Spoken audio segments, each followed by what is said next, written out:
একটা সময় পর তুমি টের পাবে তোমার আসলে কাউকেই দরকার নেই, কাউকে না। বারবার এলোমেলো হয়ে যাওয়ার পর পৃথিবীর প্রতি একরাশ অভিমান করে তুমি আস্তে আস্তে নিজেকে নিজেই গুছিয়ে নিতে শিখবে। মানুষকে নিয়ে প্রচন্ড আশা করে সেখান থেকে পাওয়া হতাশাগুলো থেকে তুমি একাই বাঁচতে শিখবে। আজ হোক কাল হোক তুমি শিখবেই। বারবার হোঁচট খেয়ে পড়ে যাওয়ার পর একদিন তুমি টের পাবে তুমি কারো হাত ধরে ওঠার জন্য অপেক্ষা না করেই নিজে নিজেই উঠতে চেষ্টা করছো।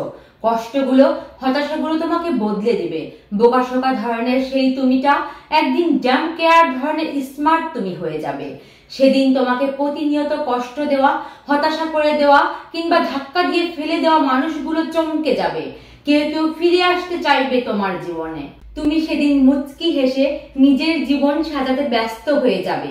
এই ব্যস্ততা তোমার একারই, অন্য কাউকে এই ব্যস্ততার ভাগ দেওয়া যাবে না। একদম কাউকে দেওয়া যাবে না।